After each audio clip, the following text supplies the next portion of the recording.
안녕하세요. 옛 이야기입니다. 옛 이야기의 사연을 여러분들에게 읽어드릴 DJ 유진입니다. 구독과 좋아요는 채널 운영에 큰 힘이 됩니다. 꼭 부탁드리며 저는 여러분들의 댓글도 모두 읽고 있으니 댓글도 많은 참여 부탁드립니다. 그럼 오늘의 사연 바로 시작할게요.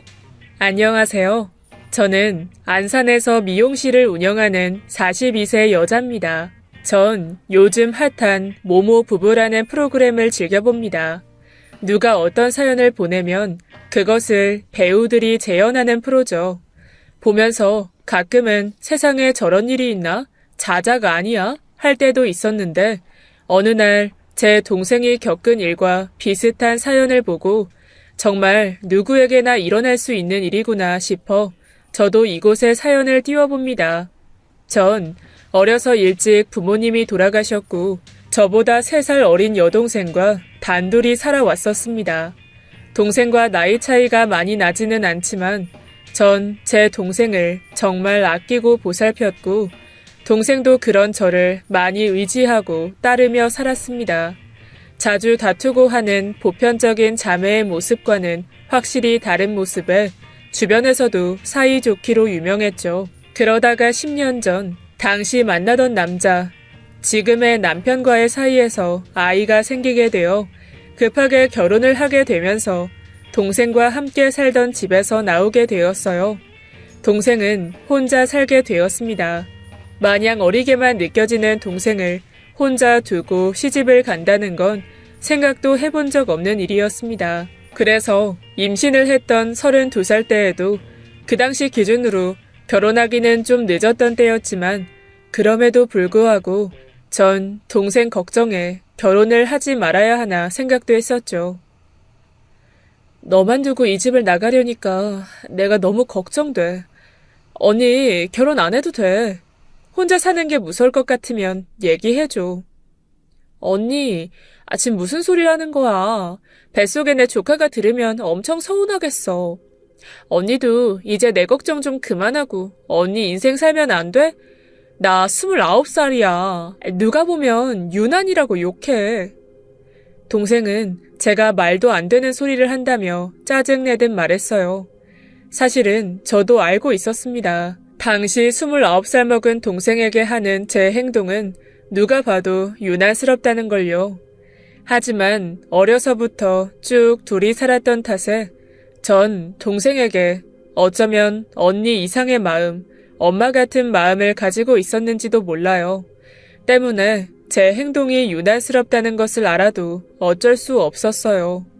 제가 집에서 나가고 혼자 지낼 동생이 외로울까 너무 걱정되고 마음이 쓰여 하루라도 빨리 짝을 만나 시집을 갔으면 했었죠. 29살이 되도록 연애하는 걸 본 적이 없었기 때문에 제 걱정은 더 컸던 것이었어요. 내가 걱정하는 거 보기 싫으면 너도 얼른 시집을 가. 만나는 남자는 있니? 너 연애하는 걸 본 적이 없어 내가. 어머? 언니 그게 무슨 말이야. 나 연애 잘하고 다녀. 언니가 몰라서 그렇지. 걱정 말고 몸 잘 챙기면서 언니 결혼식이나 잘 준비해. 그래. 아무리 나라도 내가 어떻게 다 알겠어. 나이가 몇인데 만났던 남자가 하나도 없겠어? 동생의 말에 조금은 안도했어요. 그렇게 전 동생 걱정을 아는 채 결혼했습니다. 그 후 얼마 못 돼서 아이가 태어나고 정신없이 시작된 육아 전쟁통에 동생 걱정은 점점 줄어들었습니다. 내심 올해는 결혼하겠지, 내년 안에는 하겠지 하면서 시간은 빠르게 흘러갔고 9년 뒤 저의 바람과는 다르게 동생은 38살이 되도록 시집을 가지 못한 노처녀가 되었죠. 이제 전 더 이상 간섭을 참을 수가 없었습니다. 동생이 제 아이를 보러 집으로 놀러올 때마다 도대체 시집은 언제 갈 거냐며 폭풍 잔소리를 했고 그때마다 동생은 알아서 한다며 짜증을 냈죠. 맨날 알아서 그 알아서 한다는 때가 언젠데 너 조금만 더 있으면 40이야. 어떡하려고 그래. 언니 그만 좀 해. 이쯤 되면 포기할 때도 되지 않았어? 난 결혼 안 해도 상관없어. 물론 동생 말처럼 꼭 결혼을 해야 하는 건 아니죠. 결혼한다고 힘든 일이 없는 것도 아니고 잘 맞지 않아 헤어지는 사람들도 많으니까요. 하지만 전 동생의 짝을 만나 결혼하고 자식도 낳고 외롭지 않게 살기를 바랬던 것 뿐이었어요. 저흰 단 둘이서 너무 외롭게 살았으니까요. 결혼을 하고 가정을 이루는 행복을 하루빨리 동생도 알게 되었으면 했죠. 너가 외로울까봐 그래. 제 말에 동생은 입을 꾹 다물고 아이만 쳐다보고 머리를 몇 번이나 쓰다듬었어요. 뭔가 올라오는 감정을 애써 참는 것 같은 모습이었죠. 외롭긴 한 것 같다는 생각에 동생이 돌아간 후 계속 마음이 안 좋았습니다. 어쩌면 동생도 간절히 바라고 있던 일인데 속도 모르고 제가 마냥 재촉하며 몰아붙이기만 한 게 아닌가 싶어 미안하기도 했죠. 전 좋은 사람이 아니라면 혼자 사는 게 더 나을지도 모르겠다고 생각하며 더 이상 동생에게 결혼을 재촉하지 않기로 했습니다. 그렇게 1년이 지났고 동생은 39살이 되었어요. 이제는 아예 혼자 사는 것으로 마음을 굳혔나 보다 하려는데 어느 날 동생은 저에게 만나는 남자가 있고 그 남자가 한 번 이혼을 한 남자라고 했습니다. 동생도 나이가 좀 있으니 만나게 될 남자는 한 번 다녀온 남자일 수도 있겠다 라고 생각을 해본 적이 있었지만 막상 현실로 다가오니 놀라긴 했어요. 나이는 몇 살인지 물었더니 동생보다 5살 많은 44살이라고 했죠. 동생의 결혼에 관련해 거의 체념을 했던 중이어서 그런지 만나는 남자가 있다는 동생의 말이 기쁘기보다는 어떤 사람이길래 한 번 결혼도 해본 사람이 나이 많은 내 동생과 재혼을 한다는 것일까? 애가 여러 딸려서 애를 돌봐줄 여자를 구한 것이 아닐까 하는 등 안 좋은 생각만 들었습니다. 제 동생도 나이가 많고 사실 그리 예쁜 편이 아니에요. 한 번 이혼도 한 사람이 왜 그런 제 동생과 재혼을 하려는지 분명 무슨 문제나 이유가 있는 사람일 것이라는 편견을 가지고 있던 것이었죠. 동생은 결혼을 생각 중이라는 자신의 얘기를 듣고 제가 당연히 기뻐할 것이라고 생각했었는지 그다지 좋아하지 않는 제 눈치를 좀 보더니 말을 꺼냈어요. 언니, 왜 그래? 그렇게 결혼하라고 해놓고 왜 고민이 많은 표정이야? 아니야. 너무 갑작스러워서. 뭐 때문에 그러는데 말을 해봐. 내가 만나는 남자 이혼 경력 때문에 그래? 동생은 제가 묻고 싶은 것이 있다는 걸 눈치챘는지 계속해서 저에게 하고 싶은 말이나 묻고 싶은 게 있으면 하라고 보챘어요. 저는 몇 번 망설이다가 동생이 불쾌해하지 않도록 최대한 조심스럽게 말을 꺼냈습니다. 어떤 일 하는 사람이야? 그래도 무슨 일 하는 사람인지는 알아야지. 모 협회 사무국장이야. 벌이는 정확히 모르겠지만 부족해 보이지는 않아. 아직 거기까지는 얘기 못 해봤어. 애는? 있어? 아니, 없어. 아무리 그래도 언니, 내가 애 있는 남자를 만날까? 일단 그 남자에게 아이가 없다는 말에 약간은 안심이 되었어요. 그래, 조만간 인사시켜줘.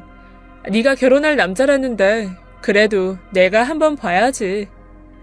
알겠어. 근데 언니, 그 사람 만나서 이상한 거 꼬치꼬치 묻지 마. 언니가 지금 그 사람 마음에 안 드나 본데 나도 뭐 볼 거 없어. 야, 네가 왜 볼 게 없어? 솔직히 나같이 나이 많고 별로 예쁘지도 않은 여자 이쯤 되면 결혼 포기했어야 돼. 언니도 그렇게 생각하고 있었잖아. 근데도 그 사람은 내가 제일 예쁘고 좋대. 나도 그 사람 한 번 다녀온 것쯤은 아무렇지도 않고 정말 좋은 사람이야. 알겠어. 일단 만나보자고. 동생에게 제 생각을 들킨 것 같아 민망하고 대화 분위기가 점점 무거워지는 것만 같아 전 일단 만나보자고 둘러대고 보냈습니다. 그리고 며칠 뒤 동네 커피숍에서 동생이 만난다는 그 사람을 만났습니다. 커피숍엔 제가 먼저 도착해서 기다리고 있었고 문을 열고 저 멀리서 동생과 함께 들어오는 남자가 보였죠. 제가 생각했던 이미지와는 다르게 멀끔하게 생겼지만 뭔가 뺀질해 보이는 인상이었어요. 안녕하세요. 말씀 많이 들었습니다. 엄마 같은 언니분이라고. 정말 별로인 첫인상이었습니다. 아무리 제가 본인보다 나이가 2살 어리다 하나 자기 와이프 될 사람의 언니, 예비 처형을 만나는 첫 만남에서 저렇게 무게도 없고 긴장감도 없는 말투로 말을 하니까 말이에요. 전 무표정으로 건조하게 말했습니다. 아, 네, 안녕하세요. 듣던 것보다 많이 무뚝뚝하시네. 계속해서 예의 없는 말투와 행동에 아무 대답도 하지 않았어요. 저의 딱딱한 리액션에 동생이 저와 그 사람 사이에서 눈치를 보았죠. 언니, 이 사람이 좀 넉살이 좋아. 나한텐 없는 면인데 참 좋아. 동생이 뭐에 홀린 것이라고 생각했어요. 저 예의 없는 행동을 넉살이 좋다 생각하다니 염려했던 것보다 더 별로인 사람 같아 이걸 어떻게 해야 하나 막막했습니다. 그 뒤에도 계속해서 동생이 늘어놓는 말도 안 되는 그 남자 칭찬만 주구장창 들으며 커피가 코로 들어가는지 어디로 들어가는지 모르고 있었어요. 그 남자는 걸려온 전화를 받더니 그대로 급한 일이 있어서 먼저 일어나겠다고 하며 가버렸습니다. 끝까지 예의 없는 행동에 전 정말 기가 막혔고 그 남자가 커피숍을 나가자마자 동생한테 말했어요. 야, 너 저 사람이랑 결혼할 생각하지도 마. 꿈 깨? 언니, 진짜 왜 그래? 뭐 때문에 같이 있는 동안에도 내내 안 좋은 표정하고 있으면서 저 사람 눈치 주는데. 너 진짜 뭐가 문제인지 모르겠어? 하나를 보면 열을 알아. 저렇게 예의 없는 남자가 살면서 너한테는 예의 차려줄 것 같니? 예의가 없는 게 아니라 저 사람 성격이야. 오히려 저런 성격 때문에 주변 사람들이랑도 잘 지내고 일도 잘해. 그런 건 모르겠고 말투도 순 날라리야. 누가 보면 내가 자기 친구인 줄 알겠더라. 그건 언니가 그 사람보다 어리니까. 동생은 뭐가 문제인지 정말 모르는 눈치였어요. 아니면 제가 기대치가 너무 높았던 건지 정말 답답했죠. 직업이 없다거나 어디가 아프다거나 하는 치명적인 문제는 아니었지만 전 정말 너무너무 마음에 안 들었어요. 동생은 가만히 생각하고 있던 저에게 또다시 말을 꺼냈습니다. 언니, 나 혼자 이제 너무 외로워. 동생이 저의 아픈 곳을 일부러 찌른 걸까요? 그 남자가 한 군데도 마음에 들지 않아 생각이 많던 저는 외롭다는 동생의 말에 어쩔 수 없이 못 이기는 척 그래 결혼하라 했습니다. 어쩌겠어요. 동생이 그렇게 그 남자와 결혼하고 싶다는데. 동생은 바로 결혼 준비를 시작했고 전 세상에서 가장 사랑하는 하나뿐인 내 동생 결혼을 위해 최선을 다해 준비를 도왔습니다. 바쁘다는 그 남자를 대신해서 신혼살림 보러 다니는 것부터 웨딩드레스 투어까지 전부 저와 함께 다녔죠. 신혼집도 생각보다 그 남자가 모아놓은 돈이 별로 없다 하여 제가 동생 몫으로 모아놓았던 돈으로 저희 집 근처에 얻어주었습니다. 결혼은 제 동생 혼자 하는지 준비하는 내내 코빼기도 안 비추는 그 남자 때문에 중간에 여러 번 화가 치밀어 올랐어요. 이 결혼을 엎어버려야 하나 고민했지만 그래도 결혼한다고 설레어 하는 동생을 보면서 애써 참았습니다. 어쨌든 시간이 흘러 동생은 결혼식을 올렸고 제 걱정이 멈춘 것은 아니었지만 그래도 저와 가까운 곳에서 살고 있는 것으로 위안 삼았어요. 결혼했지만 제부는 출장이 매우 잦았고 가까이 살기도 하다 보니 동생은 저희 집으로 자주 놀러 왔습니다. 저를 보러 왔다기보다는 동생이 제 아이를 정말 예뻐했거든요. 흔히들 얘기하는 조카 바보였죠. 결혼 전에도 미용실이나 저희 집에 자주 와서 놀고 시간을 보냈기 때문에 특별하게 이상한 생각은 없었어요. 그런데 제부 출장이 이렇게 잦으면 둘이 신혼생활은 어떻게 하나 싶었죠. 그리고 제 아이를 이렇게 예뻐하는 동생의 모습을 보니 애는 또 언제 가지려나 궁금하기도 했고요. 그렇게니 조카만 예뻐하지 말고 너도 더 늦기 전에 얼른 아이 하나 낳아. 조카보다 네 자식이 훨씬 더 예쁠 거야. 하고 아이 계획은 있는지 돌려 물어봤어요. 그런데 제 얘기를 들은 동생이 한숨을 쉬면서 얘기하더라고요. 언니, 그 사람은 애 낳기 싫대. 뭐? 결혼 전에 둘이 얘기가 된 거야? 아이를 좋아하지 않는다는 얘기를 했었는데 그게 낳기 싫다는 얘긴 줄은 몰랐어. 근데 어머님은 우리 둘 다 나이가 많으니까 결혼하자마자 애부터 가지라고 난리셨는데 아직도 맨날 전화하셔. 소식 없냐고. 스트레스 받아 죽겠어. 애 안 낳을 거면 이런 건 좀 그 사람이 나서서 말씀드렸으면 좋겠는데. 아니 그래도 다시 얘기해보지 그래? 제부도 살면서 아이 욕심 생길 수도 있잖아. 아니야 언니. 어쨌든 우린 딩크로 살기로 했어. 내가 아이들 좋아하기는 하지만 이 나이 먹고 임신이 되려는지도 모르겠고 된다고 해도 다 늙어서 어떻게 키우나 싶기도 하고 그 사람은 우리 둘만 행복하게 잘 살면 된다고 그게 자기 철학이래. 나도 공감해. 제부가 왜 제 동생이랑 결혼을 했는지 정말 모르겠더라고요. 애도 안 낳을 거면 굳이 왜 재혼을 했는지 이해가 되지 않았어요. 정말 제 동생을 사랑하는 마음만으로 같이 있고 싶어서 결혼을 한 건지 아무튼 두 사람이 그렇게 정했다고 하니 제가 무슨 말을 더 할 수 있겠어요. 제 미용실 단골 손님 중에 최근에 출산을 해서 가끔 데리고 오는 갓난쟁이가 있었어요. 그 아기가 어찌나 예쁘던지 제 친조카는 언제쯤 볼 수 있나 내심 기대가 되었거든요. 더 이상 제가 간섭할 수 있는 일이 아니니 아쉽지만 조카를 보고픈 마음을 애써 내려놓았습니다. 제 미용실은 동네 사랑방 수준으로 오고 가는 단골 손님이 많아요. 그 단골 손님 중에서도 그 아기 엄마는 30대 중반 정도 되었는데 성격도 순하고 둥글둥글해서 제가 막내 동생처럼 친하게 지냈던 손님이에요. 이름도 미진아 미진아 하고 부르며 편하게 지낸 지 5년 정도 되었는데도 항상 밝고 예의 바른 게 보고 있으면 기분이 좋았거든요. 그런데 어느 날 갑자기 안 보이더니 최근에 아이를 안고 가게에 온 거예요. 전 결혼한 줄도 몰랐는데 언제 이렇게 예쁜 아이까지 낳았냐고 너무 축하한다고 머리 드라이도 선물로 해줬어요. 다른 더 좋은 시술을 해주고 싶었는데 모유 수유 중이라 어려웠죠. 그래서 저는 다른 미용 시술 대신 제 아이 어릴 때 쓰던 육아용품을 미진이에게 주었습니다. 사실 훗날 동생이 아이를 낳으면 주려고 아무도 안 주고 모아두었던 것이지만 동생네 부부가 딩크를 선언했으니 아까울 것도 없었어요.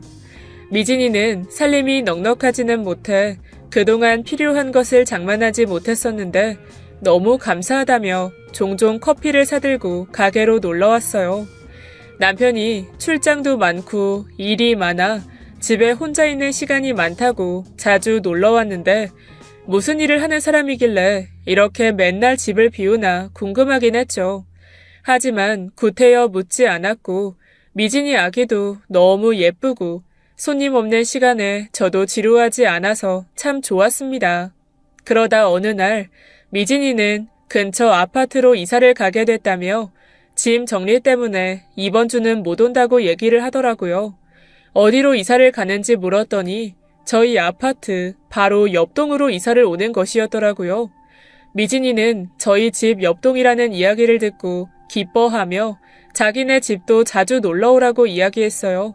그리고 얼마 뒤 미용실 문을 닫고 퇴근하는 길에 집 앞에 미진이가 보였고 누군가를 배웅하고 있었습니다. 미진이가 배웅하던 사람은 차를 타고 떠났고 전 미진이를 불렀어요. 미진아. 언니, 퇴근하시는 거예요? 퇴근했어. 오늘 마지막 손님이 펌 손님이어서 좀 늦게 끝났어. 근데 누구야? 아, 남편이에요. 남편? 이 시간에 어디가? 또 출장이 잡혔대요. 남편이 무슨 일을 하길래 그렇게 출장이 잦아? 이런 거 물어보면 실례인가? 아니에요, 언니. 실례는 무슨. 남편 협회에서 일하고 있어요.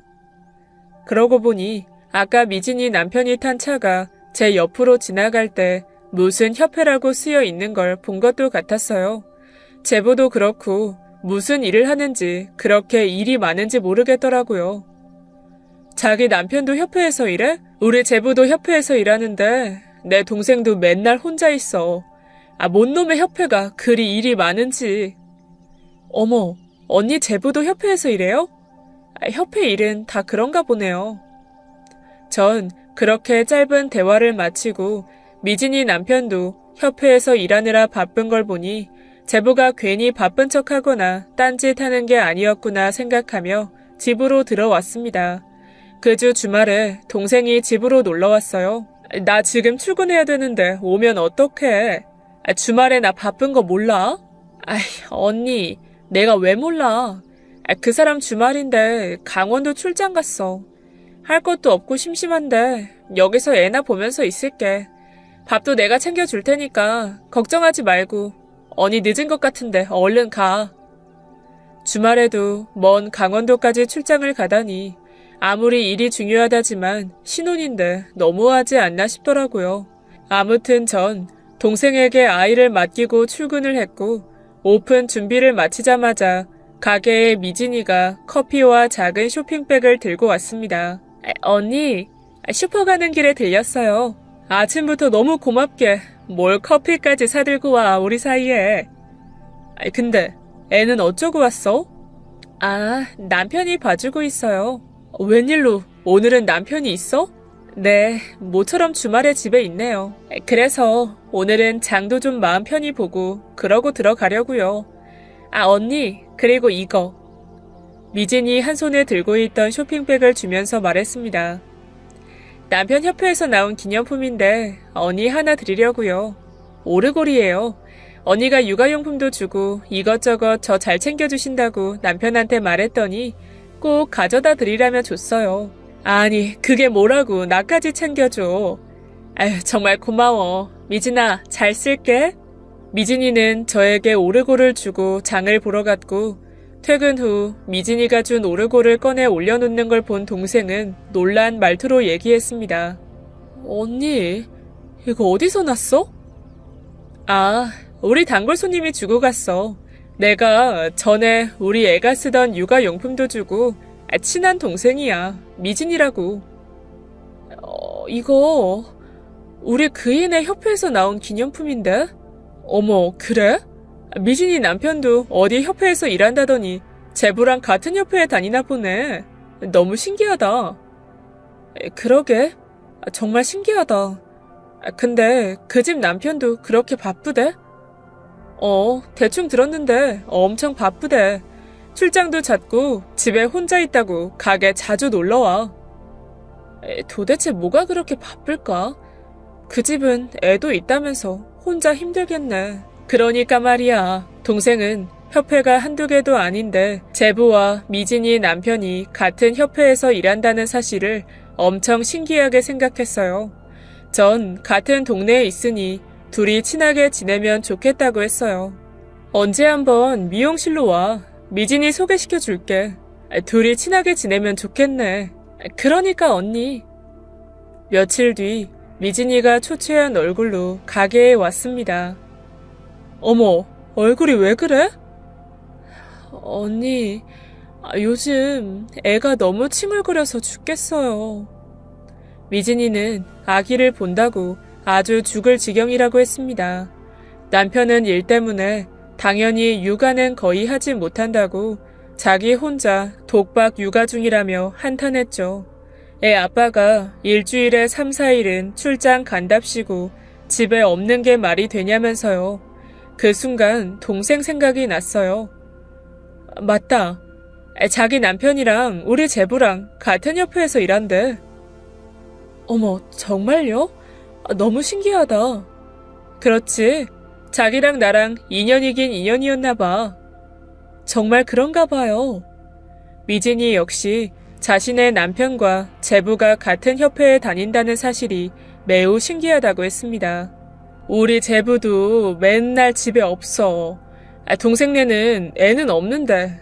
어쨌든 동생도 맨날 혼자 집에 있는 거 힘들어 하더라고.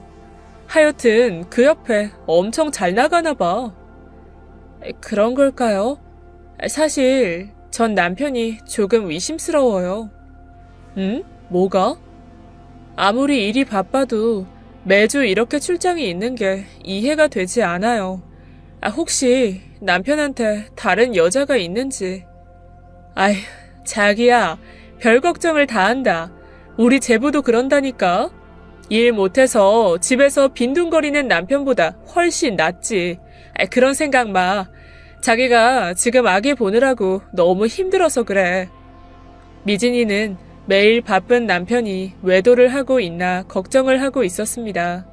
미진이가 그렇게 생각할 수 있기도 하겠다 했지만 제부도 똑같이 바쁘고 하니 절대 그럴 리 없다며 미진이를 달랬어요.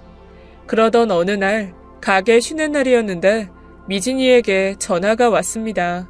혹시 가게 쉬는 날인데 모르고 찾아왔나 하고 황급히 전화를 받았는데 전화를 받자마자 미진이가 울면서 말했어요.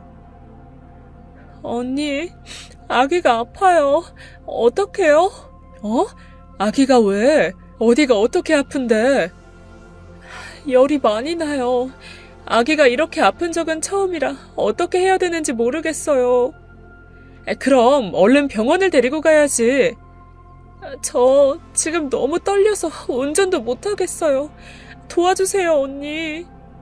너무 놀라 목소리도 덜덜 떨리는 목소리에 정말 운전도 못하겠다 생각이 들었던 저는 급하게 보이는 옷을 주워 입고 미진이네 집으로 뛰어갔습니다. 미진이네 집 문을 열고 얼른 나오라고 말하고 울고 있는 아기를 안고 미진이가 나오는데 거실 벽 한가운데 결혼사진이 눈에 보였습니다. 근데 남편 얼굴이 어딘가 낯이 익더라고요. 멀리서 너무 잠깐 봐서 정확히는 모르겠지만 분명 낯이 익은 얼굴이었어요. 어쨌든 미진이와 아기를 데리고 응급실에 갔고 아기는 다행히 그냥 감기였어요. 병원에서 응급처치를 받고 아이는 열이 내렸고 잠든 아기를 데리고 병원을 나와 집 앞에서 미진이와 헤어졌어요. 바로 다음 날 미진이는 전화로 어제 너무 고마웠다며 자신의 집에서 차 한잔 하러 오시라며 얘기했고 저도 아기는 괜찮은지 걱정되고 해서 알겠다고 했습니다. 빈손으로 가긴 뭐해서 슈퍼에서 휴지와 기저귀 한 통 사들고 미진이네 집으로 갔죠. 웃으며 인사를 하며 들어간 저는 어제 자세히 못 봤던 거실에 걸려있는 가족 사진을 보고 너무 놀라 들고 있던 휴지와 기저귀를 떨어뜨리고 말았습니다. 미진이는 그런 절 보고 놀라서 왜 그러냐고 물었지만 전 아무 대답을 하진 못했어요. 전 급한 일이 있었는데 까먹고 있었다며 황급히 도망치듯 나왔습니다. 제가 본 광경은 정말 믿을 수가 없었어요.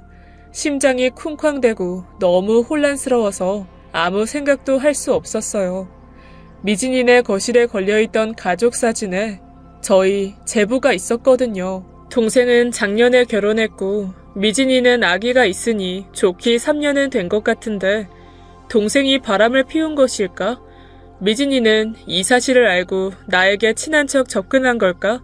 별별 생각이 다 드는데 그 어떤 생각도 말이 안 되는 것이었어요. 당최 어떻게 해야 할지 모르겠더라고요. 동생한테 네가 바람을 피운 것이냐 묻고 확인하는 것조차 너무 무서웠어요. 만약 동생이 정말 상간녀라면 제가 뭐라고 어떻게 말을 해야 할지 몰랐거든요.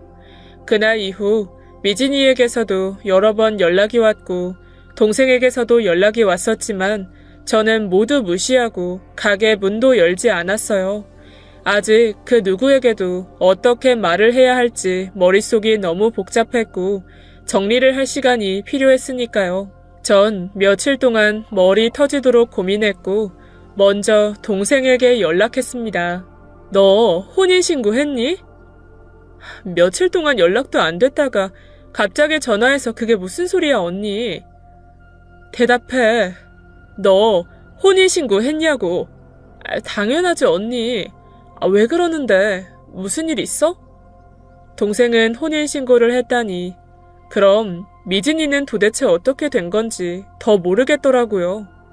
계속해서 무슨 일이 있냐며 묻는 동생에게 아무 말도 하지 못하고 전화를 끊었습니다. 제보에게 여자가 있는 것을 알고 결혼했냐고 물을 수도 없는 노릇이었고 일단은 미진이 쪽도 어느 정도 확인을 해봐야 제가 어떻게 행동할지 결정할 수 있을 것 같았어요. 전 미진이에게 전화를 했습니다. 언니, 그날 그렇게 가버려서 얼마나 걱정했는데요. 연락도 계속 안 되고 무슨 일 있어요? 미진아, 내가 이런 거 물어봐서 정말 미안한데 이유는 묻지 말고 대답해 줄 수 있을까? 정말 무슨 일이에요, 언니? 말씀하세요.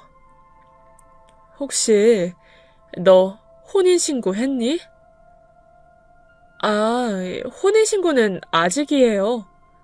그럼 아기는? 아기도 낳았는데 혼인신고를 안 했다고? 네, 혼인신고는 아직이고 아기는 일단 제 호적에 올렸어요. 이건 남편 가정사가 좀 있는데 사실은 남편 아버지가 남편 어릴 때 외도로 집을 나가셨는데 그래서 그 사람은 성까지 바꿔서 개명하고 싶다고 하더라고요. 자기가 개명한 뒤 혼인신고도 하고 아기 호적도 제대로 올리자고 해서 여태 미루고 있었어요. 미진이는 왜 혼인신고가 아직인지 이유를 얘기해주면서 한숨을 쉬었어요. 제 생각엔 미진이도 아무것도 모르는 것 같았습니다. 제부가 두 집 살림을 하고 있는 게 분명했어요. 하루가 멀다 하고 일주일에 며칠씩 가는 출장은 분명 두 여자의 집을 오고 가기 위한 핑계였을 겁니다. 전 더 이상 이대로 놔둘 수는 없었고 어떻게 해결해야 할까, 뭐가 좋은 방법일까 고민했지만 사실 좋은 방법 같은 건 없었어요. 지금까지는 애써 피해왔지만 이젠 모두가 알아야 했습니다. 며칠 뒤 동생을 집으로 불렀습니다. 지금 제부 어딨어? 회사 갔지. 근데 요즘 그 사람 왜 자꾸 물어? 제부, 또 출장은 언제 간다니? 내일. 왜 그러냐니까. 진짜 기가 막혀서 정말. 제부한테 얘기하지 말고 내일 제부 출장 간다고 나가면 바로 우리 집으로 와. 내가 지금까지 왜 그랬는지 알려줄 테니까. 동생은 답답해하면서도 제가 이렇게까지 하니 정말 무슨 일인지 불안해하며 돌아갔고 다음날 다시 왔습니다. 그 사람 나갔어. 이제 얘기해줘, 언니. 너 제부 이상한 거 못 느꼈어? 뭐가 이상해? 언니, 아직도 그 사람이 그렇게 못마땅해? 여자가 있다거나 그런 낌새 못 느꼈냐고. 그런 게 어딨어. 일 때문에 바빠서 집에 잘 있지도 못하니까.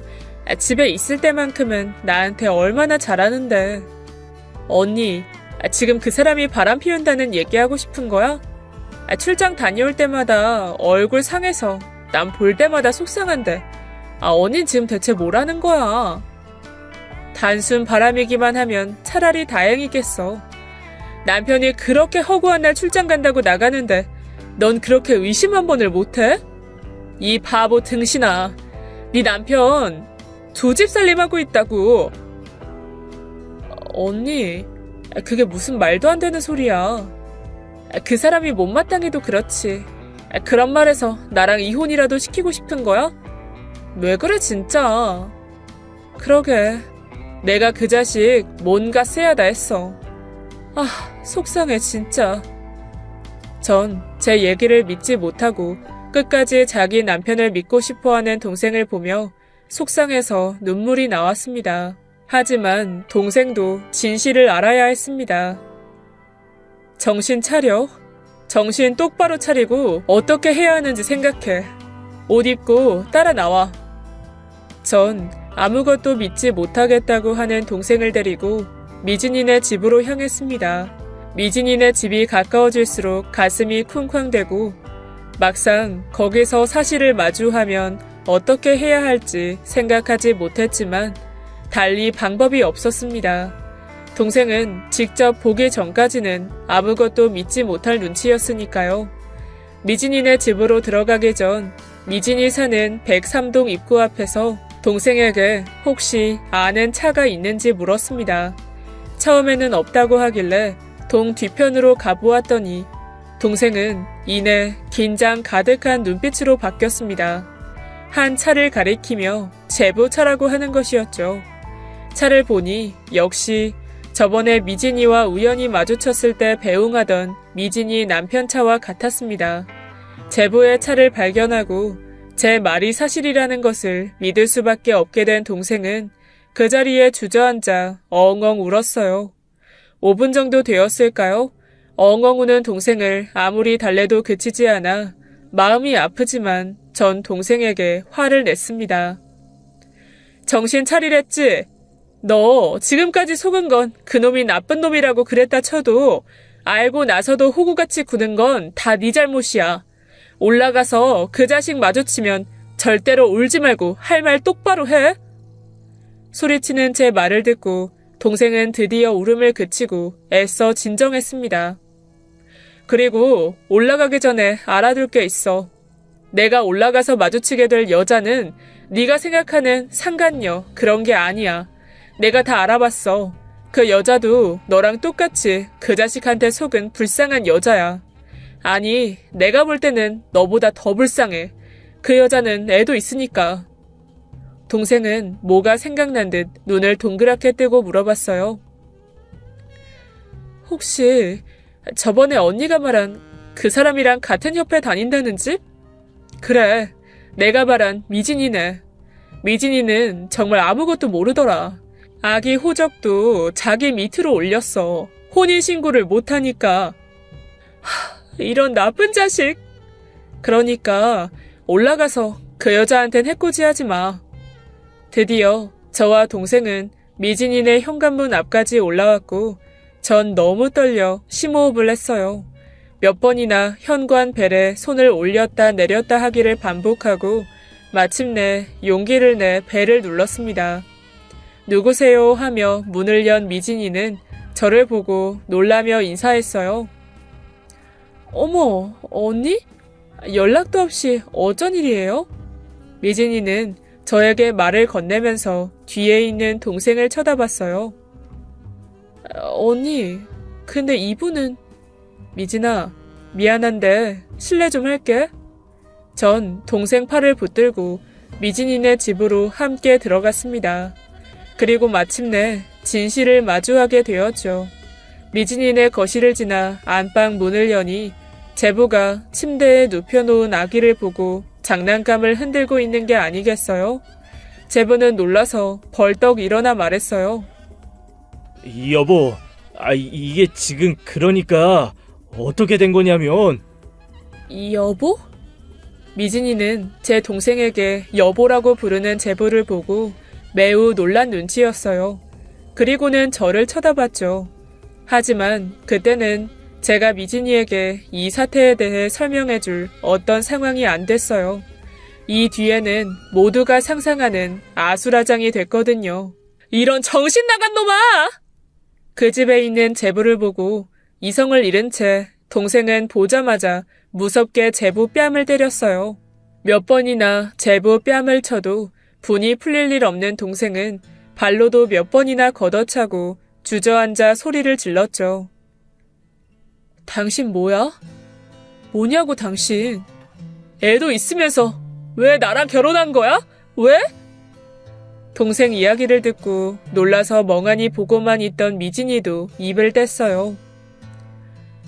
결혼? 결혼이라니, 이게 다 무슨 말이에요?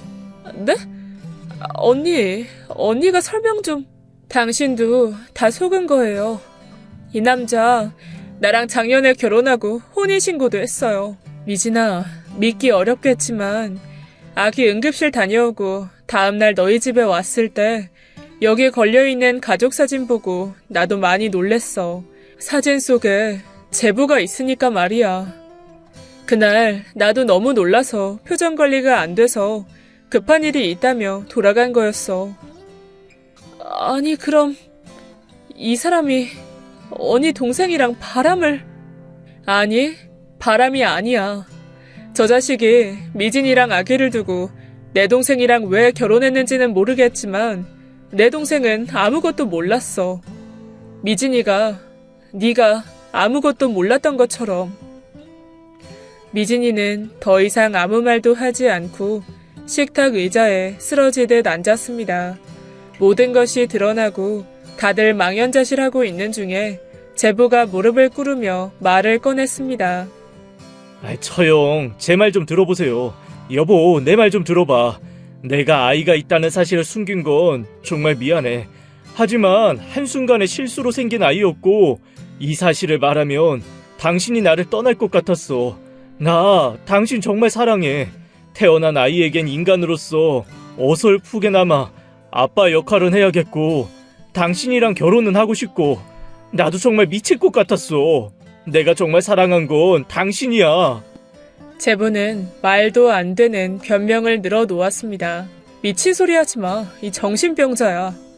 그걸 지금 변명이라고 하니? 그 순간 앉아있던 미진이가 벌떡 일어나 제부 뺨을 미친 듯이 때렸습니다. 야, 이 나쁜 놈아. 뭐? 한순간에 실수? 우리 애가 실수야? 네가 뭔데 그따위로 말하는데? 네가 인간이니? 인간이야? 얌전하기만 한 줄 알았던 미진이가 소리를 치며 때리는 걸 보니 조금 놀랐지만 미진이가 아닌 다른 누구라도 이건 충분히 미쳐 돌아버릴 만한 상황이었죠. 더 이상 핑계댈 것이 없었는지 제부는 A씨 하고 뛰쳐나갔고 제부가 나가자마자 동생도 참아왔던 눈물을 터뜨렸습니다. 미진이도 울고 동생도 울고 큰 소리에 놀란 아기도 울고 그야말로 난장판이었어요. 전 일단 우는 아기를 안고 달랬죠. 몇 분이 지나고 조금 진정이 된 듯한 두 사람을 앉혀 얘기했습니다. 다들 이렇게 알게 해서 내가 미안하다. 하지만 나도 며칠을 머리 아파하면서 고민하고 또 고민했지만 달리 방법이 없었어. 아니에요, 언니. 언니도 고민 많으셨을 거 알아요. 동생분 남편인데 저였으면 앞뒤 사정 알아보지도 않고 저를 나쁜 여자로 몰았을 것 같아요. 언니도 이게 최선이셨을 거예요. 미진이는 이런 상황에도 제가 어땠을지 생각해 주더라고요. 이렇게 착한 애가 뭐 때문에 저런 나쁜 놈을 만나서 이런 일을 당해야 하는지 참담했습니다. 동생과 미진이는 그놈이랑 언제 만났는지 어떻게 만났는지 얘기를 나눴고 먼저 만난 건 분명 미진이었습니다. 미진이는 그놈과 만나다가 임신을 하게 되었는데 그놈이 책임질 테니까 걱정 말라며 호언장담을 했다네요. 그리고 그 뒤에 제 동생을 만난 거고요. 제 짐작으로는 뭐가 되었든 그놈은 미진이와 아이를 끝까지 책임질 생각도 없었고 제 동생은 나이도 있는데 아직 결혼도 안 하니 모아놓은 돈이 꽤 있다고 생각한 모양이에요. 결혼 준비를 하면서 들어놓은 적금을 깨 자신의 적금과 합치자는 말도 계속하고 제가 해준 집 명의도 공동 명의를 해야 양도세를 줄일 수 있다며 계속해서 얘기를 해왔다고 하더라고요. 어떻게든 동생을 이용해서 돈을 뺏어갈 생각이었던 것 같습니다. 아무튼 두 사람은 앞으로 어떻게 해야 할 건지 잘 생각하고 결정해야 돼. 생각할 게 뭐 있어? 저딴 놈이랑 어떻게 살아? 당장 이혼할 거야. 나보다 미진 씨가 걱정이네요. 미진 씨는 어떻게 할 생각이에요? 글쎄요.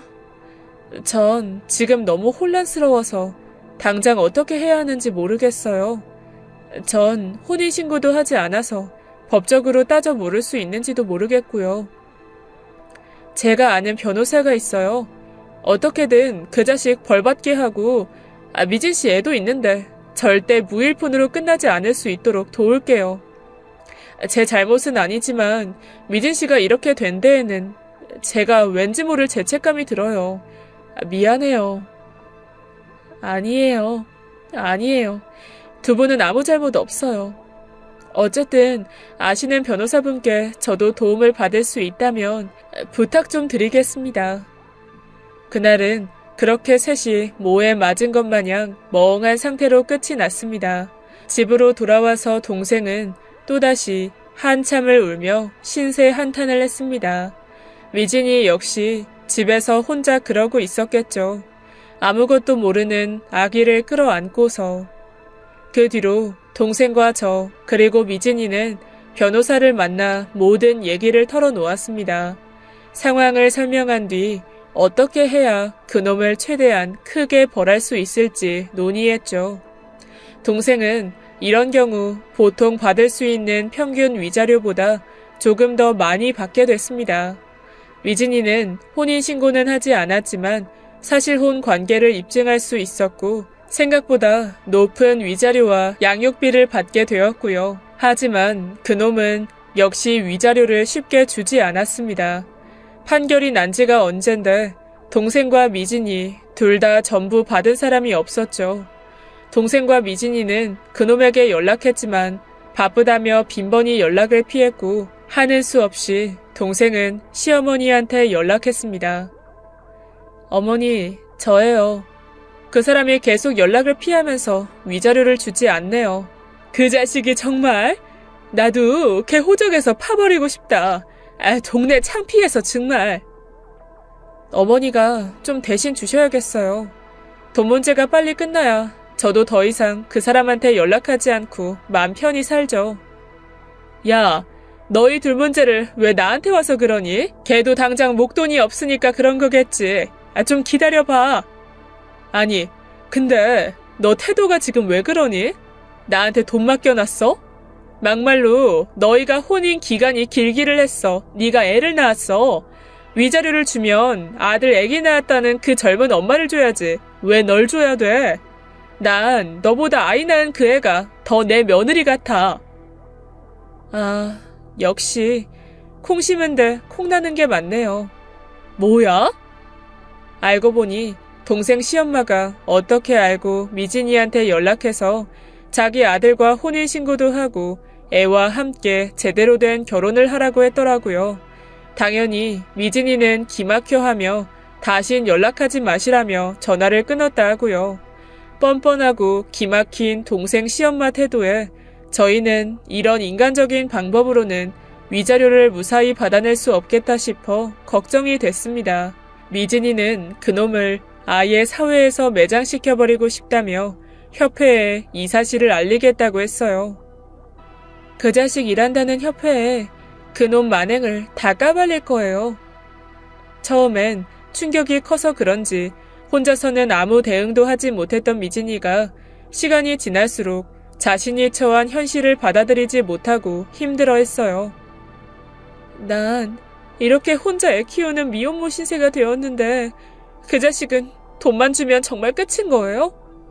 언니, 정말 그 자식 더 벌받게 할 수는 없어요? 아예 사회에서 매장시켜버릴 거예요. 그 자식이 어떤 놈인지 모두에게 알려서 손가락질 받으면서 평생 고개 못 들고 살게 할 거예요. 미진이는 식탁 위에 있던 꽉 티슈를 집어 던지면서 소리쳤어요. 미진아, 진정해. 네 맘 다 알아. 하지만 네 말대로 그놈 직장도 못 다니게 만들어버리면 양육비는 어떻게 받을래? 아기 생각해서 조금만 진정하고 참아봐. 시간이 지나면 네 감정은 사라질 테지만 양육비는 남을 거야. 현실적인 제 조언에 미진이는 무슨 말인지 이해한다고 했지만 고개를 저으며 얘기했어요. 언니, 그 사람 아마 양육비 제대로 못 줄 거예요. 결혼 생활하는 동안에도 생활비 한 번 제대로 준 적이 없어요. 어차피 제대로 받지도 못할 양육비 못 받을까봐 몸살이고 싶지 않아요. 양육비 달라고 매번 연락하면서 스트레스 받고 싶지도 않고요. 차라리 그 돈 안 받고 그 자식 무너뜨리고 속 편하게 살래요. 미진이는 생각이 확고했어요. 미진이는 저희 셋이 함께 그놈을 혼내주고 싶다고 했고, 저는 미진이의 뜻을 동생에게 전했어요. 동생은 이야기를 듣자마자 반가워하며 말했어요. 그래, 언니, 그러자. 나도 너무 그러고 싶었는데 미진 씨가 피해볼까봐 잠자코 있었던 거지. 미진 씨가 먼저 그렇게 말해주면 난 완전 콜이지. 동생도 역시 그냥은 분이 풀리지 않는 모양이었어요. 며칠 뒤 저희 셋은 만나 머리를 맞대고 어떻게 해야 그놈이 우리들 뜻대로 무너질 수 있는지 고민했습니다. 저희는 그놈의 월급을 압류 신청했습니다. 미진이는 양육비를 받지 않아도 괜찮다고 했고, 동생 역시 나머지 위자료를 받지 않고 속 시원하게 그놈 물먹이고 끝내겠다 했지만, 그래도 할 수 있는 건 다 해봐야죠. 그리고 저희는 그놈이 다니는 협회에 계속해서 전화를 하고 편지를 썼습니다. 사기 결혼을 하고 멀쩡한 여자를 미혼녀로 만들어버린 파렴치한 인간이 그곳에서 일하고 있다고요. 또 동네 인터넷 카페에 글을 올려 사람들에게 많은 질타를 받게 했습니다. 소문이 퍼지는 데에는 그렇게 오랜 시간이 필요하지 않았습니다. 인터넷 카페에서도 금세 그놈의 신상이 털렸고, 그놈은 저희가 바라던 대로 동네에서 두 집 살림을 하다가 팽당한 쓰레기 같은 놈으로 낙인 찍혔습니다. 협회 역시 저희의 계속되는 항의와 연락에 그놈의 인성과 사생활을 문제로 먼 지방 발령을 논의하고 있는 상태라고 얼마 전 답변했습니다. 그리고 그놈은 이렇게 된 상황이 겁이 나기는 났는지 제 동생에게 찾아와서 진심으로 사죄한다며 제발 인터넷 글만은 내려달라고 하더군요. 그리고 미진이한테 찾아가서는 무릎을 꿇고 그래도 아이를 생각해서라도 아이 아빠인 자신이 좌천되고 그지같이 사는 것을 보고 싶냐며 이제라도 아빠 노릇을 할 테니 자신과 다시 합치자는 말을 했다고 합니다. 기가 막혔던 미진이는 무릎 꿇고 있던 그놈에게 너 같은 아빠는 없는 게 아이한테 훨씬 낫다고 소금 뿌리고 문을 닫아버렸다고 합니다. 그렇게 저희 세 여자의 복수는 끝이 났습니다. 물론 분한 마음이나 고통이 씻은 듯이 사라지지는 않았지만 저희는 누구보다 씩씩하게 잘 이겨내고 있습니다. 셋이 가끔 모여서 차도 마시고 하고요. 남들이 보면 이해하기 힘든 관계지만 우리를 정말로 이해하고 위로할 수 있는 건 저희 셋밖에 없다고 생각하고 서로 의지하며 살고 있습니다. 긴 사연 들어주셔서 감사합니다. 지금까지 예디야기였습니다. 끝까지 함께 해주신 여러분 진심으로 감사드리며 전 내일 이 시간 다시 돌아올게요. 감사합니다.